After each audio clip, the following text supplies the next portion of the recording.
Good afternoon. I'm Marcus Pask, coming to you from Spain, and welcome to Talent Unplugged Across the Pond, the show where we dive into the honest, often messy truth about hiring. Good morning. I'm Megan Conlon from Houston, Texas, and this is the show coming to you from two continents, two perspectives, one unfiltered conversation about how we look at the recruiting industry. And today we have another guest with us. Welcome, Mary. Mary is coming to us with a background spanning agency recruitment, in-house, learning and development. She has been across everything from the people team, performance, and done all of this at scale at Uber. Most recently at Uber, she was the head of learning and development, supporting over 5,000 agents across EMEA, which scaled to 10,000 across 45 countries. That is unbelievable. Wow. And prior to that, she led the talent acquisition team for EMEA, delivering up to 1,000 hires a year across 30 plus markets. Welcome to the show, Mary. Thanks for having me. Welcome, Mary. Really looking forward to this session. I've been following the last few episodes, and I think the topics that you're bringing to the table are super insightful. So hoping we can share some similar insights to the audience, but really pleased to be here. Thank you very much for Wonderful. joining us. Yeah, super excited that you've agreed. I mean, your background, I went through it in the introduction. You have, most recently been at Uber for a long time. Prior to that, in talent acquisition for a number of years. Where did it all begin for you? How did the journey start in TA? What did it look like? There's no university courses that you can do to get into recruitment. So how did it's you have interesting into because I this? think nobody kind of goes to college or university and say, I want to be a recruiter. I want to work in talent acquisition. So like many folks in TA, I fell into it. So my career actually started off as a secondary school teacher. And I actually pivoted into recruiting in Australia. Wow. That started working for agency with Robert Walters. And then I transitioned into non-for-profit and then retail. And I was moving back from Australia to London, and Uber found its way to me. So there was somebody that worked there and knew that I was relocating and said, did I want to join the team? And I was fortunate to be given the opportunity. And that's where I spent the last 8+ years. So yeah, it's been a journey, definitely working across different industries and environments. And at that point when you joined Uber, was it, the crazy hiring everyone knew of Uber? Was it kind of just getting into the market and people were starting to understand what it was about? What was the time like when you first everyone joined? knew of Uber, but maybe for the wrong reasons when I when I joined. So it was a bit of a turbulent time when I joined. There was some kind of claims about like the working culture at Uber, but that was very kind of isolated to the US. There was also some kind of regulatory issues just around us doing the right thing and going into markets, because the thing with ride hailing is it wasn't a regulated market, and we'd gone into markets to launch Uber, but the regulators had to catch up. So it was a time where Uber was disrupting the traditional way of people moving around, like the taxi industry. So there's a lot of people that were resistant to Uber. So I would say, it was a bit of a bumpy ride when I joined, approximately 9,000 people. And when I left, it scaled to over 30,000. So crazy growth over those 8 years. That's big Incredible. numbers. So we know that you transitioned eventually into a new role, but while you were a talent acquisition leader, what is a learning that comes to mind in that hyper growth that you might be able to impart on other TA leaders that might be in a similar I position? would say operational discipline is absolutely critical there when you're looking at that scale, because as a function, you stop relying on people, but then you need to start relying on a process. And at Uber, we had a philosophy, a principle mainly around we build globally and we live locally. So what that actually meant is you had to build something that was consistent across all of the mega regions, but you had to have the flex to enable local teams to adapt it to markets because of cultural differences and market dynamics. So with that flex, you also need to have strong regional leadership that really are on the ground and understand how you can apply that global framework to make sure that it's fit for purpose. I want to dig in more there if we could. So like in practice, because there are, I'm sure, TA leaders that work in globally distributed teams. We certainly did at Miro. When you're thinking about distilling down a framework that needs to work across regions into localization, what are some like best practices apart from having a really great leader that's actually in Yeah, hubs with I think people? it helps when you have a global team. We saw that in Uber that we moved to globalization because what was happening is when you have mega regions such as we have at EMEA, LATAM, APAC, and US and Canada, what was particularly happening is that each region was solving the same problem but doing it in silos. And again, when you are at that scale, it creates huge inefficiencies. If you're all trying to solve the same problem but you're looking at different solutions, so actually standing up maybe more central teams, again, when you are operating at that scale, definitely helps with driving consistency, driving structure, driving kind of discipline, expectations, SLAs. And from there, when you have that operational discipline, hopefully everything else then runs smoothly from that. Yeah. Yeah. And would you say that to talent acquisition leaders who are maybe starting to scale companies or are at smaller startups that are building teams, that values alignment or that culture addition is almost just as important as the skills and experience match? The experience that I've had working across lots of different environments has really taught me one thing, that, capability alone is not enough when you're thinking about hiring, and you've got to make sure that it's really contextual. So every kind of environment would reward something different. And what I experienced, for example, say at Robert Walters, that rewarded pace, it rewarded resilience. When you look at non-for-profit, that rewards Yeah. emotional intelligence, or it's purpose driven. But then when you go to Uber and you look at a hyperscale, hyper growth, it's very much about adaptability and ambiguity. So I would say that it's really important to assess for the fit, the environmental fit. I think that we've all probably seen, some people that have struggled in one environment but thrived in the other. And I think that that's kind of when I realized that, hiring isn't just about the skill and capability. It's about kind of the soil of where that talent grows. Oh, that's such a good nugget. The soil of how. And when you joined Uber, you were obviously IC, you were working as a full scale recruiter, then you moved into management, moved to Amsterdam. Did you always see a career moving into managing teams? Was this something that was kind of thrust upon you? Was it something you always had ambitions for? Yeah, Yeah. that's a good How did you come question. across going into that? I would say, well, I've always been ambitious. I've always wanted to grow to the next stage. I was very lucky because I had quite a quick trajectory at Uber. So I've been through every recruiter Yeah. role you can have there.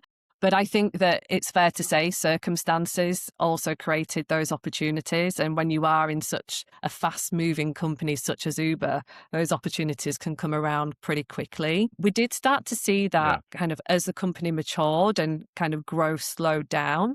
Naturally, those opportunities aren't often available.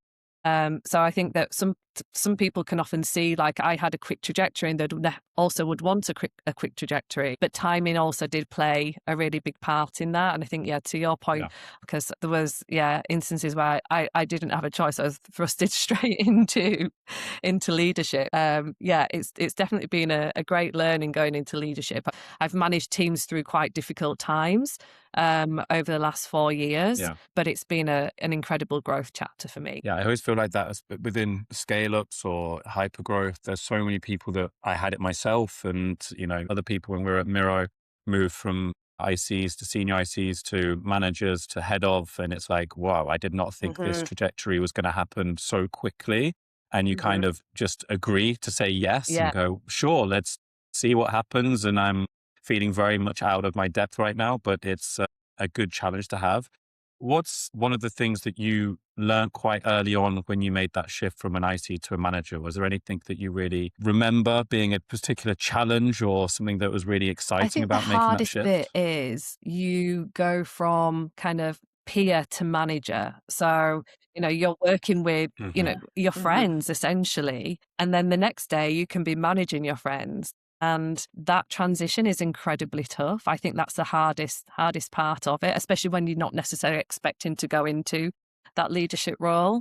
And I think that leadership is something that always evolves. I still haven't nailed it just yet.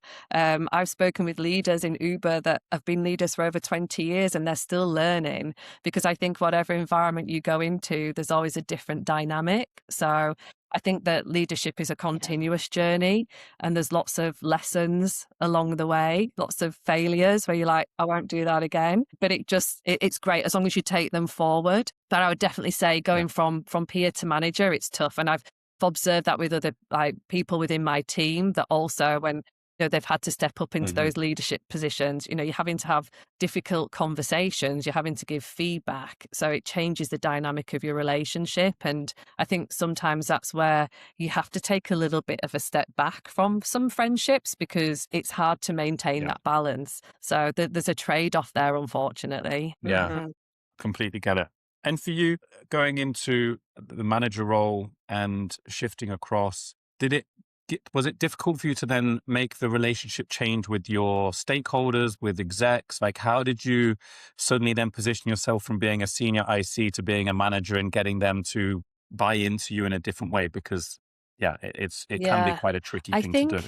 Because my stakeholders remained the same, so I was just kind of working with them again in a little bit of an extended capacity.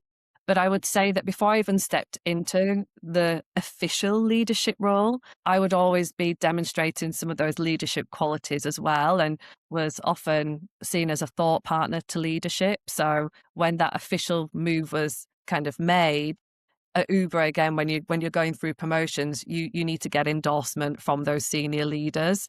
Kind of, is Mary demonstrating those qualities? Is she ready for the next step? So I think that you as an individual always being that one step ahead and trying to operate in that kind of level above really does help with that transition and makes that transition pretty smooth. And sorry, Megs, one final question, because I think it's useful for anyone that's listening that's a TA professional.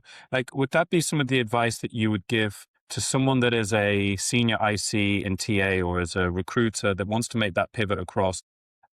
I always used to get asked this question, like, how did you become a manager? How did you become a senior? And I would share my examples of being visible. I would, always look to go the extra mile. I would try and, get involved in different parts of the teams. Is there any advice you would give to senior ICs that are looking to make that pivot that you feel supported you in your growth and your ambitions to go and become a leader? One kind of, again, approach at Uber that really has stuck with me is, it's called drive your own growth. So yes, you could have a manager, and a manager can keep you accountable to a professional development plan. They can kind of help you unlock certain doors, etc. But ultimately, the growth lies with you. And I think that it's incredibly important for you to be proactive and start seeking out projects where you can be visible, because it is really, visibility is pretty key there, especially when you want to have advocacy. And we know that advocacy can play a huge part in, opportunities and opening doors there. So I've experienced it myself, where I've volunteered for projects within talent acquisition, outside of talent acquisition. I've had members of my team that have also been members of the employee resource groups and are getting involved in other parts of the business, but getting exposure to other stakeholders that way. So my advice would be to explore what opportunities are out there and look at projects, look at volunteering, look at employee resource groups, and grow yourself that way, and kind of build a network, build a group of advocates for you, so that when an opportunity does become available, you're already known to them, you're already familiar, rather than kind of just sitting back and an opportunity now becomes available, but you don't necessarily have that endorsement. Yeah.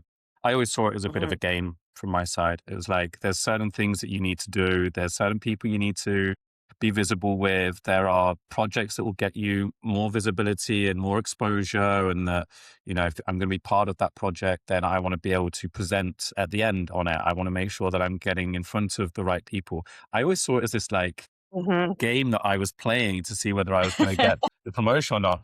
And unfortunately, I feel like in the corporate world, that is kind of a way that you have to do it, because of the competition that is there internally and externally. And I would say, transitioning from talent acquisition into learning and development, which isn't a natural progression path, that door opened because of kind of the reputation that I had built. So the stakeholders that knew of me in talent acquisition were the same stakeholders in learning and development as well, because of the relationships that both functions served. But that kind of endorsement from senior leadership at that time really helped me be successful in that transition. So yeah, that partnership and the impact that you're having right now is really key. So really thinking about being proactive and not reactive for when those opportunities arise. Some people would say being strategic. Marcus would say playing a game, potato, potato. This is my Britishness and my side of my personality coming through here. Oh, but Mary, that's so good. So what I'm hearing from you is like foundationally, you have to be excellent at your job. So ensure that your output, not just your effort, but your output is excellent. Then also ensure that there's visibility to that excellence and getting internal advocates and champions for rooms that maybe you're not invited to that will say, but remember, Mary did excellent on X project, or Mary had X idea and then executed exceptionally on it. Like, that's really important. What would you then also say about like external mentorship? Have you used your network professionally to get like outsiders' perspectives or advice that maybe you didn't For find sure. at And Uber? having left Uber, I now kind of reach out to mentors there who kind of still guide me right now. So I think that's really key, to having somebody outside of that environment, just to give you that kind of external perspective. Because sometimes when you're in it and you can have a coach or a mentor in that environment, it might not be as clear cut, the advice. I was very fortunate as a senior leadership. We did have a coaching program that was given to senior leaders. So I really participated in that. And there's one kind of bit of advice that I would share with the listeners, and again, it sticks with me, is my coach said that as a leader, you really need to balance your time between the dance floor and the balcony. And how she described the balcony is that you as a leader, you're up there, you're being strategic, you're looking down on the dance floor and you're seeing how people kind of move around, how they engage, etc. But then you sometimes need to come off the balcony and go onto the dance floor, and you need to be on the dance floor and be with the people in terms of how they're moving and how they're interacting. So she always kind of told me the difference of like being able to switch between the balcony and the dance floor. And I always take that with me into new leadership roles, because striking that balance is really key. Oh, what a great metaphor. Yep. I'm stealing her. Stealing that too. We'll call them Maryisms from now. I think that's we'll it. trademark it for you. That's the We'll lot. see. I bet you have one more in there. So you already called out that you made the transition to learning and development, which is maybe an atypical path. It's still within like the people, team, or HR realm, which usually talent acquisition falls into. But how did that path come about? Again, I think from the outside, if you don't know my experience, it might be like, that's kind of not a usual transition, but it makes sense because of my teaching. So as I mentioned before, starting as a secondary school teacher, I've always had a passion for learning, for how people grow, how they develop. And that's a passion and a skill that I took through with me in every role. So even when I've been a recruiter, I was always the one that put my hand up to coach and mentor new joiners, or to the point that I built an interviewer training for interviewers in Uber when I realized that they perhaps weren't kind of asking the right questions, or they were bringing bias into the process. So yes, it's always kind of carried with me throughout. But what I did experience in talent acquisition was that, companies invest a hell of a lot of time in hiring and invest a lot of money in hiring, but they underinvest in kind of what happens to that talent when they join. I've seen it where, you've brought a great hire to an organization, but they've been failed by the environment in which they've joined in terms of poor onboarding, like misaligned expectations or weak management or a kind of lack of development. So I think at that point, that's when I kind of wanted to kind of go into the learning and development side and really understand what is the full cycle. And my role as learning and development, head of learning and development, to Marcus's intro earlier, so it oversaw the performance and capability of customer support agents.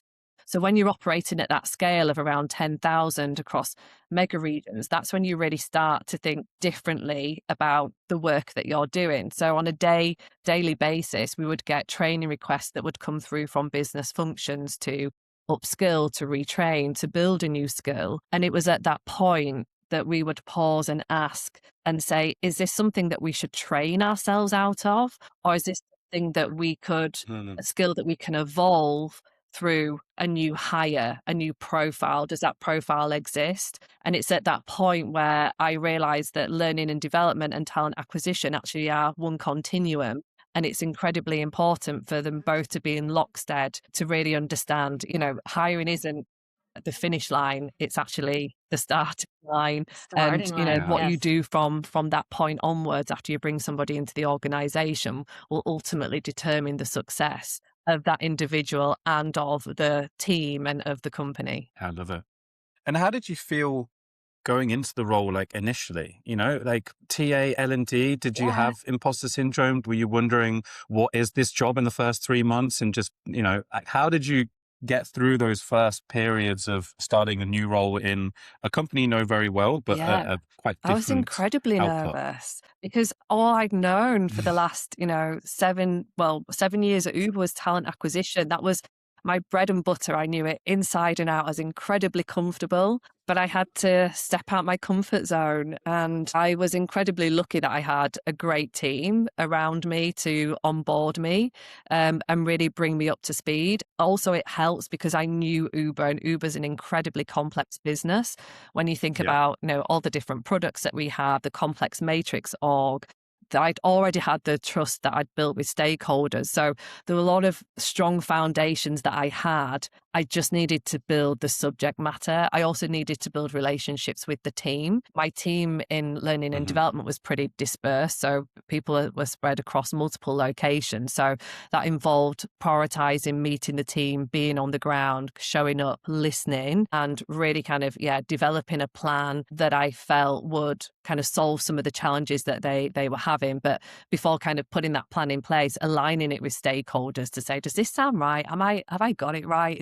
Is this going to fix kind of, some of the things that had surfaced? So, I would say that having the supportive team, but by far, I had a step up because I'd already had the understanding of Uber and the relationships. So I was lucky in that sense. And are you now an L&D convert, or are you like DNA itching to get it's that? really funny that you said that. I have loved my time in learning and development. I really have. But I think what it highlighted to me is that my passion is talent acquisition. And, closing that chapter at Uber, I wanted to take some time to really figure out, like, what is my next move? Where do I want to go? And to your point, Marcus, do I continue down the L&D route, or do I, go back into TA? And I've made a conscious decision to go back into TA. Yeah, that's the fire in my belly. And you've now finished with Uber.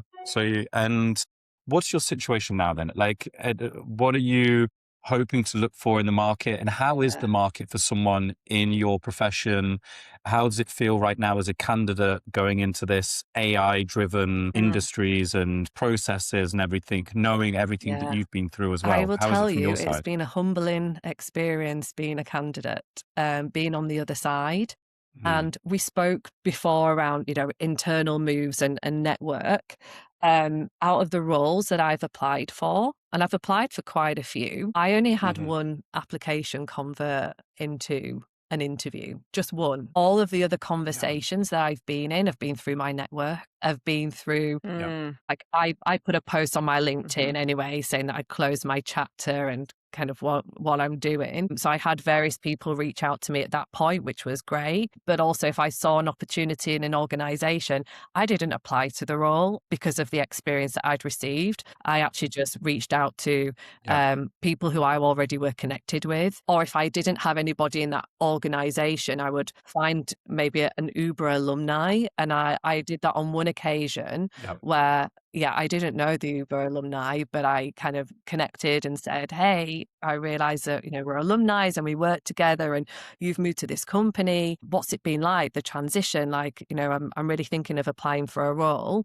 And that kind of started a really great conversation of them giving me really insights about, it's like an Uber 1.0 at this new organization at the pace.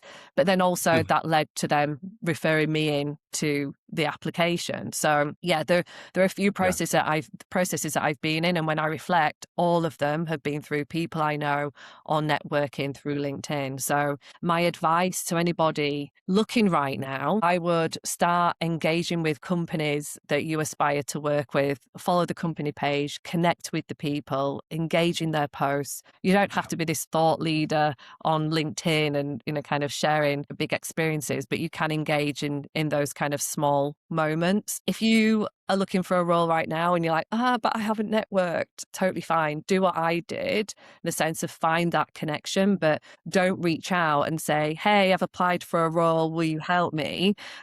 That's a little bit cold. I really keep it authentic, keep it genuine, and like take an approach that I did about just kind of build a relationship first before you ask something of that person.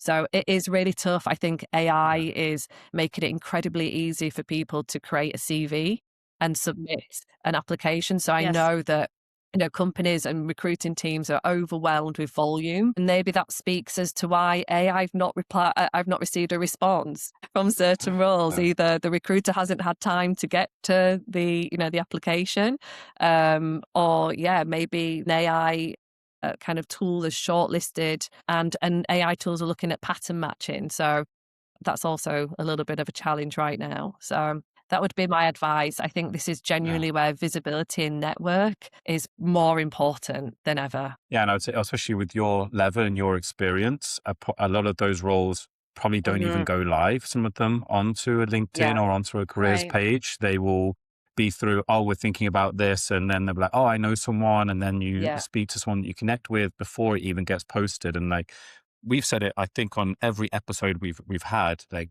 when we talked about applying for jobs and advice, connecting and networking and making sure that the message you're sending has the right tone behind it, and that it is not just, I applied for this job, refer me. It is building real connections with companies you really want to work for, and start following them, follow the stories, start understanding what they're doing, what's happening in the news, and then you start adding that into your message as well. Because recruiters are getting, I'm getting it still now at Nebius. I get probably 100 messages a day at the moment from candidates saying about jobs that they've seen. And I feel sorry for everyone, because there's not a lot that we can do at the moment, because it's such an oversaturated market of candidates applying. And you want to try and help because they're doing all the right things, but then you're also competing still with 100 applications a day, maybe more. It is. It's a difficult space right now. Shall we get to our myth? Yes, go ahead. All right. Awesome. And we've already touched on this a little bit, so I think this will be a really interesting one to bust potentially. But Mary, would you say that culture fit is just a nice way of saying bias or someone like me? I think there's some truth in that for sure. I think historically, when we talk about culture fit, it's really been about, does this person fit in the team? Do they communicate like us? Do they have a similar background to us? Do we think that we will get on kind of with them? But I think there's a bit of a shift, and it's picks up kind of the point that I mentioned earlier, that I think companies are now starting to look at more around values rather than culture fit. And again, what we talked about, the behaviors that show up, the principles, the beliefs in a mission, as something that value assessments can really draw out, and ultimately values can shape a culture. So I think that there's definitely a shift there. It's evolving. I think companies are starting to not look so much at fit, but more around add. So again, like kind of flipping that on its head. What is missing from our team? And there's a lot there. When I joined, actually, Marcus, to your point, when I joined the L&D team, we did the insights discovery. And that's a really good way for you to understand the different profiles within the team, and how people can communicate and how they collaborate with each other. I think, to answer your question, there's definitely familiarity, proxy for familiarity bias when we're looking for culture fit, but the conversation is shifting towards, are they aligned to our values? And how would you, I would agree with you entirely. I do think that there are probably many companies or even like isolated hiring teams that will fall victim to this person sounds like me, has the background like me, answers questions like me, has high energy, is fun to talk to. So they're probably great culture fit for the team.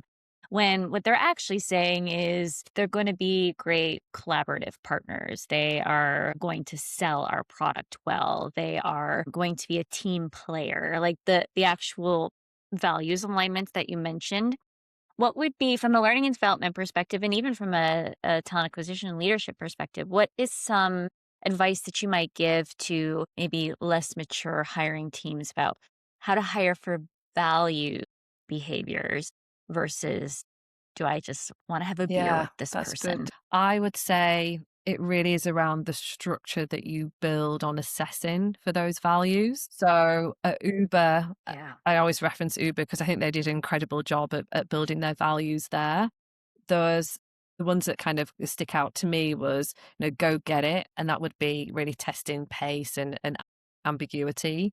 Um, Uber would be around like collaboration and ego management, and like do the right thing would be around like integrity and kind of judgment. So my advice would be build an interview kind of loop that makes sure that you're assessing against skills, but also the values in themselves. But it's all well and good building that. There also needs to be an element of accountability and making sure that people are assessing against those. And that's where it really will come to fruition in scorecards and the evaluations of those individuals. So again, in Uber, the debrief would be a perfect example of when we would be able to understand whether that has been assessed, and to also at that point perhaps challenge individuals respectfully to say, okay, maybe we haven't assessed this to the level that we expect, and then obviously give some kind of training back to those interviewers that are perhaps kind of overlooking the importance of value assessment. So there's an element of accountability there for sure, and I think that's where talent acquisition play that role in holding people to that truth. Do you have a values assessment? Would you have it spread across all interviews, or would you have it as one specific interview? I would spread it across all of the interview loops. Again, because you'll have multiple values. I think that when you're having that intake meeting, you really need to understand what values are really important to draw out of this process, what values are perhaps missing from the team that you really want to double down on. So I think spreading those across the interview process enables you to kind of get deep into those focus areas. If you limited it to one interview, I think it might be too high level. So that's kind of my perspective. And again, it's something that we would do at Uber. It's kind of measured throughout the entire process. Oh, that's interesting to hear because Uber was so huge. What I'm seeing in the market is the larger the company gets and the more that values alignment or the culture interview needs to scale, the more it becomes just a trained pool of people that are assigned as essentially the bar raiser. And they have the culture interview. And if you don't pass the culture interview, then you don't get the job. We've adopted the same thing at MITRE that you just mentioned, Mary, which is it is a very customized and intentional interview loop that does assess in our rubric for all 6 of our values, but in a role specific way so that we can get deeper. Because when as a team shows up differently as a software engineer than it does as an account executive or as a customer support specialist. So having just my opinion is that having just a list of questions that a trained interviewer should ask to check the box of this person displays these values is not quite as applicable or doesn't quite get to the crux of the actual role specific behavior that you're hoping that this person brings on board to that And role. I think that if you narrowed it down to one interview, you only have one person that's assessing those values. And sometimes with those bar raiser interview loops, again, they can be culture fit. And the problem with, as we know, culture fit is it can be incredibly subjective. So if you only have one person assessing for Mhm. that, you're not getting a holistic view. So I think that for fairness and for broader perspectives, personally, spreading that out across interview loops Yeah. is incredibly valuable. Yeah, and I think you get interview fatigue. If you've only got a few people that are doing them and they're doing the same questions and over again, it becomes robotic for them, and it doesn't actually become a very good experience for candidates either. And that's a challenge. I completely agree. I would have it split across the interviews that you have already rather than have it as one single one. That might be our hot take for this Yes. episode. That's our one spicy take. And it's probably a good time for us to conclude. Thank you, Mary, for being on our podcast. We really, really appreciate it. Your experience of Uber, and already the 2 nuggets that you've given us are going to be used in future meetings by both Megan and I. So I really appreciate you spending the time with us and sharing all of your experience. Thank you. It's been a Thank pleasure. you, Mary. Awesome. That is it for this episode of Talent Unplugged Across the Pond. We hope you enjoyed listening, and we look forward to more stories, myth busting, and everything in between. So goodbye from me. Bye. Cheers.